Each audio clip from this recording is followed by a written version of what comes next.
ഏവർക്കും ദേവദാരുവിലെ പുതിയൊരധ്യായത്തിലേക്ക് സ്വാഗതം.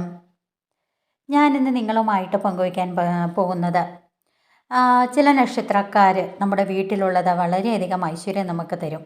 അത് ഏത് ഗണത്തിൽപ്പെട്ടതാണ്, ഏതെല്ലാമാണ് ആ നക്ഷത്രങ്ങൾ, അവർക്കുള്ള പ്രത്യേകതകൾ എന്തെല്ലാമാണ് എന്നാണ് ഞാൻ പറയാൻ പോകുന്നത്. ശിവഗണ നക്ഷത്രങ്ങളുടെ ഞാൻ ഈ പറയുന്ന രഹസ്യം അറിയാതെ പോകരുത്. കാരണം അത്രയ്ക്കും കുറേ കാര്യങ്ങളുണ്ട് ശിവഗണത്തിൽപ്പെട്ടവർക്കുള്ള അവരുടെ സ്വഭാവത്തിലുള്ള വിശേഷങ്ങൾ, അവർക്ക് എന്താണ് അവരുടെ ഈ ഒരു ഗണത്തിൽപ്പെട്ട അവർക്കുണ്ടാവുന്ന നേട്ടങ്ങളെന്നൊക്കെ നമുക്ക് നോക്കാം. അതായത് ശിവഗണത്തിൽപ്പെട്ടവരുടെ ജീവിതത്തിൽ ഒളിഞ്ഞും തെളിഞ്ഞും ഭഗവാൻ ശിവൻ്റെ ഒരു സാന്നിധ്യവും അതുപോലെ തന്നെ അനുഗ്രഹവും എപ്പോഴും അവർക്ക് ഉണ്ടാകും.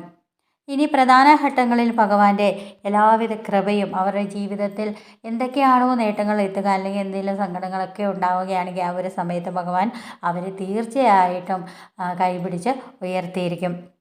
അവർക്ക് സ്വന്തം കഴിവിലും അതുപോലെ തന്നെ കഴിവുകേടിലുമൊക്കെ ഒരു ഉത്തമ വിശ്വാസം ഉണ്ടാകും. അവർ സമൂഹം കഴിവില്ലാത്തവനായിട്ടൊക്കെ ആയിരിക്കും ചിലപ്പോൾ കണക്കാക്കുക. എന്നാൽ അവരുടെ ഉള്ളിലെ ആ കഴിവ് അവർക്ക് തന്നെ തിരിച്ചറിയാനായിട്ട് സാധിക്കും. അതുപോലെ തന്നെ മനസ്സിൽ എന്തെങ്കിലും വിചാരിച്ചാൽ ഏത് കാര്യമാണെങ്കിലും അത് എത്ര ഉന്നതിയിലുള്ളതാണെങ്കിലും നേടാൻ പാടുള്ള കാര്യങ്ങളാണെങ്കിലും അത് വിചാരിച്ചാൽ ഏത് നേട്ടവും നേടാനായിട്ട് പ്രാപ്തരായ നക്ഷത്രങ്ങളാണ് ശിവഗണത്തിൽപ്പെട്ട നക്ഷത്രങ്ങൾ. എന്നാൽ മനസ്സിൽ അത് വിചാരിക്കണമെന്ന് മാത്രമേ ഉള്ളൂ. എനിക്കത് വേണമെന്ന് തുനിഞ്ഞിറങ്ങും. ഇത്തരം ആഗ്രഹം വന്നാൽ എത്ര കഠിന അധ്വാനം ചെയ്തിട്ടായാലും അവരത് നേടിയെടുക്കുക തന്നെ ചെയ്യും. അത് ശിവഗണത്തിൽപ്പെട്ടവരുടെ ഒരു ഏറെ പറയത്തക്ക ഒരു വിശേഷമാണ്. അതുപോലെ തന്നെ തന്നെയും കുടുംബത്തെയും എന്തെങ്കിലും ഒരു കാര്യത്തിൽ വില വയ്ക്കാത്തവരെ അവർ തിരിഞ്ഞു പോലും നോക്കത്തില്ല. അവരെ ഒരിക്കലും അവർ ബഹുമാനിക്കുക പോലുമില്ല.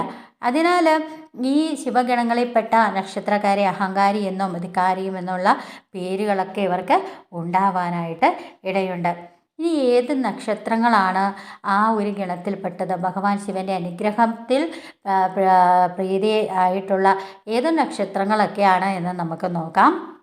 ഒന്നാമത്തെ നക്ഷത്രം കാർത്തിക, തിരുവാതിര, ഉത്രം, ഉത്രാടം, മൂലം, പൂരം, ആയില്യം, മകം, ഭരണി എന്നീ നാളുകാരാണ് ശിവഗണത്തിൽ പെടുന്നത്.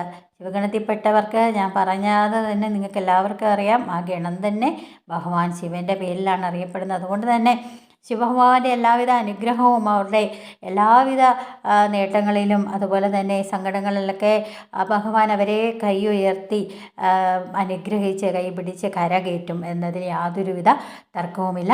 ഈ നക്ഷത്രക്കാർ അത്രയധികം ഭാഗ്യം ചെയ്തവരാണ്. ഭഗവാൻ ശിവൻ്റെ എല്ലാവിധ അനുഗ്രഹവും ഇവർക്ക് എപ്പോഴും ലഭിക്കുകയും ചെയ്യും. ഏവർക്കും ഭഗവാന്റെ അനുഗ്രഹം ഉണ്ടാവട്ടെ എന്ന് പ്രാർത്ഥിക്കുന്നു.